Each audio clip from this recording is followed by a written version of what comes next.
Sir నమస్కారం sir. నమస్తే. Sir Amazon prime వాళ్ళు 'హరిహర వీరమల్లు'కు ఒక 20,00,00,000 కోత విధించబోతున్నారు అంటే ఒక వార్త వైరల్ అవుతుంది సార్. అంటే మళ్ళీ రిలీజ్ డేట్ పోస్ట్‌పోన్ అయింది. సో, ఒక కండిషన్ ఉంది వీళ్ళ మధ్య. సో, అది ఇప్పుడు బ్రేక్ అయిపోయినందున 20,00,00,000 కోత విధించబోతున్నారు. ఏఎం రత్నం మీద మరో భారం పడబోతుందంటూ సర్క్యులేట్ అయితే అవుతుంది సార్. మన న్యూస్‌లో నిజమెంతుంది? దీనికి సంబంధించి మీరేం చెప్తారు సార్? అంటే సినిమా ఆళ్ళు అగ్రీమెంట్ చేసుకున్నారు. అగ్రీమెంట్‌కి ఒక డేట్ అనుకున్నారు. నిజానికి ఆయన లైఫ్‌లో ఇప్పటివరకు ఆయన అనౌన్స్ చేసినటువంటి డేట్ నుంచి పోస్ట్‌పోన్‌మెంట్లు గాని, ప్రీపోన్‌మెంట్లు గాని జరిగినటువంటి సందర్భాలు లేవు. ఈ సినిమాకి సంబంధించే మొదటిసారిగా ఈ కష్టాలన్నీ కూడా ఏఎం రత్నాన్ని చుట్టుముట్టడానికి 'హరిహర వీరమల్లె' శ్రీకారం చుట్టింది. హ్మ్. బహుశా అందుకనేనేమో ఆయన ఈ సినిమా తర్వాత నేను సినిమా సన్యాసం తీసుకుంటాను అన్నాడు. అయితే ఆ సినిమా సన్యాసం తీసుకుంటాను అన్న మాట వెనకాల ఆయన అంతరార్థం ఏమిటి అని గనక ఒక్కసారి లోపలికెళ్ళి చూస్తే ఆయనకేదో ఒక చిగురాశ ఉన్నట్టుగా అనుమానం. ఆ చిగురాశ ఏంటంటే ఎఫ్‌డీసీ చైర్మన్‌షిప్ తనకెవరన్నా ఇస్తారేమో అని ఆయన అనుకుంటున్నాడా? ఏపీ గవర్నమెంట్ నుంచి ఇక్కడ 'దిల్ రాజు' చేస్తున్నాడు. హ్మ్. అలా తనని అక్కడ ఎంపిక చేస్తారు అనేటువంటి అభిప్రాయం ఏదైనా రత్నం గారికి ఉందేమో, అంటే ఆ ప్రాసెస్‌లో భాగంగా పవన్ కళ్యాణ్‌తో జర్నీ చేయటానికి ఒక అవకాశం ఉంటుంది. ఆయన వచ్చే ఎన్నికల్లో ఆయన్ని సీఎంగా చూడాలనుకుంటున్నాను. ఇలాంటి మాటలన్నీ మాట్లాడాడాయన. అయితే ఈ ప్రయాణం ఇదంతా ఓకే. ఆయన సినిమా సన్యాసం తీసుకోక తప్పని పరిస్థితి కల్పించిన సినిమాగా మాత్రం 'హరిహర వీరమల్లు'ని చూడాలి. అది ఏ ప్రామిస్‌ని నిలబెట్టుకోలేని పరిస్థితిలోకి నెట్టేసిందాయన. ఫైనాన్షియర్స్ నుంచి మొదట ఇది పార్ట్ 1, పార్ట్ 2 అని అనుకోలేదు వాళ్ళు. ఒకటే సినిమా చేయాలనే ప్రపోజల్ పెట్టిన రోజున అనుకున్న కథ. కానీ ఈ జరుగుతున్న పరిణామాల్లో ఏదో విధంగా దాని నుంచి కొంత మనీ జనరేట్ చేయకపోతే ఎవరిని అడ్డుకోలేనటువంటి ఒక బలహీన స్థితిలోకి వెళ్ళిపోయాడాయన. వెళ్ళిపోవడంతో పార్ట్ 1 అని మార్చి దానికి కావాల్సిన ఇతర హంగులేవో అద్ది పార్ట్ 1గా దాన్ని రిలీజ్ చేయడానికి ప్రయత్నం చేస్తున్నాడు. ఈ కసరత్తు మొదలెట్టినప్పుడే అది కష్టాల్లో ఉంది అనే విషయం అందరికీ తెలుసు. అప్పటికి 4 ఇయర్స్ కంప్లీట్ అయ్యి ఉందది. 4 ఏళ్ల తర్వాత ఒక డెసిషన్ తీసుకుని ఆయన ఏదో పద్ధతిలో ఇది కొంత బయటికి వదలాలి, వదలక తప్పదు అని డిసైడ్ అయిపోయాడు. ఆ కష్టాల్లో ఉన్నాడాయన. ఆ కష్టాల్లో ఫైనాన్షియర్స్‌ని కూడా కొంత డ్రాగ్ చేయటానికి ఈ పార్ట్ 1కొచ్చిన వాళ్ళే పార్ట్ 2కి కంటిన్యూ అవుతారు. కాబట్టి ఇమ్మీడియేట్‌గా కష్టాలు తీరతాయి. అందుకని పార్ట్ 1 అన్నాడాయన.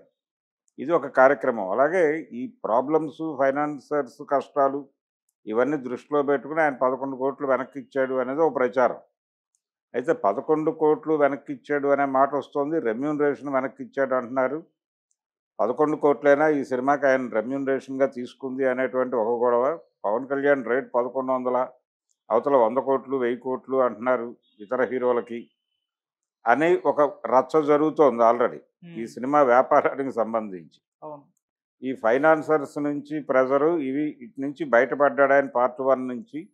అలాగే బయర్స్ నుంచి ప్రెజర్ ఉంది. ఆయన థియేట్రికల్ రైట్స్ ఇచ్చినటువంటి వాళ్ళ వైపు నుంచి ప్రెజర్ ఉంది. సినిమా రిలీజ్ గురించి వాళ్ళు తీవ్రంగా ఒత్తిడి చేస్తున్నారు. ఆ ఒత్తిడికి తోడు ఆల్రెడీ కమిట్మెంట్ ఇచ్చినటువంటి ఓటీటీ ప్లాట్‌ఫార్మ్ నుంచి కూడా ప్రెజర్ ఉంది ఆయనకి. ఎందుకంటే కంటెంట్‌కి సంబంధించి క్లియరెన్స్ అగ్రీమెంట్ ఒకటి రాసుకుంటారు. ఆ రాసుకునేటప్పుడు దానిలో మేబీ అనే దీనిలో 2, 3 డేట్స్ అనుకుంటారు. అదేమీ నియంతృత్వ ధోరణిలో నడవదు. డెమోక్రటిక్‌గానే ఓ 2, 3 డేస్ అనుకుని ఆ పద్ధతిలోనే రాసుకుంటారు కానీ, అవన్నీ దాటేసిందిది. దాటేయటం వలన అంటే ఇది 5 ఇయర్స్ పడుతుంది అనే విషయం అగ్రీమెంట్ చేసే రోజున ఆయనకు ఉండకపోవచ్చు హ్మ్. రత్నం గారికి. అందుచేత వాళ్ళతో అగ్రీమెంట్ చేసుకున్నాడు. కొంత అడ్వాన్స్ ఏదో పే చేసుంటారు. ఆ డబ్బులు కూడా సినిమాకి వాడుంటారు. ఇప్పుడు అలా ఆయన లాక్ అయ్యాడక్కడ. ఆ లాక్ అవ్వటంతో దీన్ని ఎంత తక్కువకి చేసే పరిస్థితి ఉంటే అంత తక్కువకి చేసేద్దాం అనే మూడ్‌లోకి వాళ్ళెళ్లారు. ఈ వీక్‌నెస్‌ని అడ్డం పెట్టుకొని. ఇది ఒక రకంగా ఇండస్ట్రీలో ఒక విచిత్రమైన పరిస్థితి ఉంది. అంటే థియేటర్‌లో పెర్ఫార్మ్ చేయట్లేదు సినిమాలు.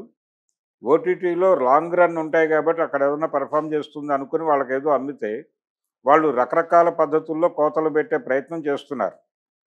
ఇది థియేట్రికల్ పెర్ఫార్మన్స్ మీద డెసిషన్ తీసుకుంటామని చిన్న సినిమాలకు చెప్తున్నారు. పెద్ద సినిమాలకేమో రిలీజ్ డేట్ ప్రాపర్‌గా లేదు, లేకపోతే వర్క్ డిలే అవుతోంది. ఇలాంటి 100 కండిషన్లు పెట్టి అది మొదట కుదుర్చుకున్నటువంటి అగ్రిమెంట్ నుంచి కోతలు పెట్టుకుంటూ వెనక్కి వెళ్తున్నారు. అలాంటి ఒక విచిత్రమైన సందర్భం హరిహర వీరమల్లుకు కూడా సంభవించింది అనే ఒక స్పెక్యులేషన్ నడుస్తోంది. థియేటర్ల మీద కోప్పడ్డాడు ఆయన. ఆ సినిమా రిలీజ్ అవుతుంటే మీరు థియేటర్లు మూసేస్తారా అని గొడవకి దిగాడు. అయితే ఇప్పుడు థియేటర్లు ఓపెన్ చేశారు కానీ సినిమా రావట్లేదు. మరి నీ సినిమా కోసం మేము థియేటర్లు తెరుచు కూర్చున్నావు, నువ్వు సినిమా ఎందుకు వేయట్లేదని వాళ్ళు అడగట్లా, వినయంగానే వ్యవహరిస్తున్నారు. మీరు ఎప్పుడేస్తే అప్పుడే వేయండి సినిమా. అది మేబీ జూలై 4th అంటున్నారు, జూలై 19th, ఇలా రకరకాల డేట్లు వస్తున్నాయి బయటికి. అది రిలీజ్ అవుతుందా లేదా అనేది పక్కన పెడితే వీళ్ళతో అయితే కమిట్మెంట్ చేసుకున్నారు. ఆ కమిట్మెంట్ ఫుల్ఫిల్ చేయడానికే డేట్స్ అనౌన్స్ చేస్తున్నాడు ఆయన హడావిడిగా. ఈ వాయిదాకి సంబంధించి జూలై 4 డేట్ కన్ఫర్మ్ అనే విషయం వాళ్ళు బిలీవ్ చేస్తున్నట్టుగా లేదు. అందుకని అధికారికంగా వాళ్ళు డేట్ మారుస్తూ ప్రకటన చేయలే. ఇంకా ప్రీ రిలీజ్ ఈవెంట్ పోస్ట్పోన్ చేస్తున్నట్టు మాత్రమే అధికార ప్రకటన వచ్చింది తప్ప రిలీజ్కి సంబంధించి అధికారిక ప్రకటన ఏం రత్నం గారి దగ్గర నుంచి బయటకు రాకపోవడానికి కారణం కూడా ఓటీటీ వాళ్ళతో నెగోషియేషన్స్ ఇంకా జరుగుతున్నాయి, ఆన్గోయింగ్ ప్రాసెస్. ఒకవేళ వాళ్ళు నమ్మితే బిలీవ్ చేస్తే కనుక అడ్మిట్ చేయవచ్చు, చేస్తే ఈ కష్టమేమి ఉండదు ఆయనకి. ఈ కష్టం గట్టెక్కడానికి ఆయన కసరత్తు ఆయన చేస్తున్నాడు రకరకాలుగా అన్ని పద్ధతుల్లోనూ. అలాగే ఆయనకి ఎన్ని కోణాల్లో ఇన్ఫ్లుయెన్సెస్ ఉన్నాయో అన్ని ఇన్ఫ్లుయెన్స్ని వాడుతున్నాడు.